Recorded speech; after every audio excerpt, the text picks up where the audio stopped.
are you from? I'm from Houston, Texas. Oh, okay. And did you vote? I did. Yeah? You going to tell me which way? Barack. That's a good guess. Democrat. Yeah. Are you pleased with the outcome? Absolutely. So what do you think it's going to mean for America and for the world? I mean, it just, America's all about land of opportunity, but I think we're actually showing it now, and I think we've come a long way from our ancestors who had to deal with slavery, and we still, we're from the South, so we still deal with racism. A lot of people don't know that, but we do. And to see that is just a huge leap forward. Where are you from, Antoine? From Atlanta, Georgia.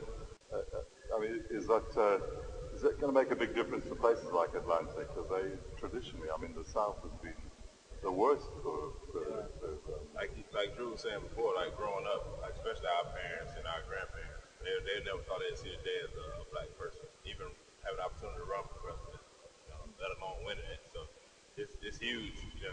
I don't think anyone in my family, or I know me personally, didn't vote for Barack just because he's black, but just for a change and for better opportunity for normal people, for regular people, like grassroots, for everyday 9-to-5 workers. It seems like he's for them. And I think that's the best way to go. If we went for McCain, I think it would have been the same as the past 8 years, following that same blueprint. So shaking things up a bit and hopefully he won't let us down, which I don't think he will. So have you met a lot of people in Plymouth who are supporters of Obama? I think a lot of people just like listening to his message. He has a lot of integrity, and he shows so much passion. I think that's people are so tired of people saying what they were gonna do. And he seems like a guy that he's really gonna try to make a change for not only the U.S. but help out with dealing with the world. I think we need that right now. Do you think he could make a difference in Plymouth? Could he affect Plymouth in any way? It's a long shot. Yeah, I was about to say, I guess everything has a knock-on effect, as you can see by the economy, So I think it will eventually trickle down to places like this. If he does what he's supposed to do with international relations, I think that'll have an effect. Obviously, anything that happens in America, Britain's closely tied to it. So usually a couple of months later, whatever happened there will trickle over the Atlantic and happen here. So obviously it will have an effect on British people. If we clean up our act internationally, get things sorted in the Middle East, I think that would help out. The British army is over there as well as ours. So I think it will have a knock-on effect, and maybe a family in Plymouth who has a son or a daughter that's fighting in a war that should have been over years ago, if they get a chance to come home, then it has had an effect to people in Plymouth. Very good point, yeah. I think the main thing is that so many people can relate to him, not just because he's black, but if you listen to some of his speeches, I actually understand what he's saying, whereas in the past, if I watch a political convention, I have no idea what they're talking about. So I think he reaches out to all different types of people, and he makes things so clear. Yeah, he's a great communicator, isn't Yeah, he? definitely. He's definitely one of the best orators I've ever seen. When he accepted the Democratic nomination, accepted the role to represent the Democratic Party. He had a 45-minute speech where there was not a flip in it. Without a teleprompter, anything, just speaking. You can't help but be intrigued by what he had to say. He's probably one of the best orators I've ever had a chance to listen to. Hopefully, the action is as great as the speeches. Will he make America a better place to live, do you think? I think so. I think the main thing is that people must be patient. You've had the Republicans and Bush in office for 8 years, and just because Obama's here, you can't expect things to change next week. It's going to take a few years. So I think that's the main thing. That's the biggest thing I'm worried about, is that so many people who voted for him, even the white people who voted for him, are going to expect change. And I don't want him to get all the blame, because the economy's not going to change overnight. And that's the only kind of thing that scares me, is that after a month or so, they may be like, oh, he's not changing anything, he's making things worse. But the main thing is just to be patient. Because sometimes presidents say it takes a whole term in order to get out with the old and get in with the new.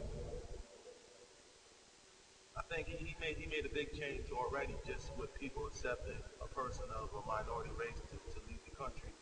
So right now the little kid won't have that excuse like there will never be a black president. I know that's something I grew up with, and just seeing him get to that position, it gives a lot of hope to the youth and the everyday kids. So anybody can do anything now. Nothing's impossible as you witness. I think he's bringing a lot of people together, and I think we need that right now. Do you think that's important as well? I mean, that sense of anything is possible because the economy is kind of going that way. There's only one way it's going to go up, and that's with a bit of confidence. Yeah, I think everyone needs a bit of hope, and with the economy, everyone's hoping that it turns for the better soon. You know, it took a little blip, and then it kept going, got momentum going the wrong way. So I think, you know, we can steady things and get it going in the right direction. New person changes hands. The new president leading the country, guys get more confidence, and I think, you know, once you get confidence back in the market, things are better. So I think it'll be right back up. But like Drew said, it won't be overnight. And, you know, it didn't take overnight to get it wrong. So it took years and years to get it wrong. So I would say they need to give them a chance to steady the ship, give them a couple of years to get the people in place that they need in place and get the, you know, the ideas in place that they need in place. And I'm sure they'll start to turn around for the better. But he does need time. How often do you guys go back to the States? Usually every summer. Right. I've been back for those 3 months in the summer. So did you notice a big difference in people's attitudes already this summer just gone? Because he was already rolling, wasn't he, by then? It was huge. It was huge because we were saying earlier he had to win the Democratic vote first, so it was battling out with Hillary Clinton. And that was intriguing within itself, you know, him and Hillary going back and forth. And it was 2 firsts. I mean, the first woman running for office and then the first African American running for office. So it was a huge battle. And when he won that out, you know, then we had to get ready and back him again against McCain, and that went throughout the summer. So it was just going back and forth, debates and commercials, and it was like a soap opera almost.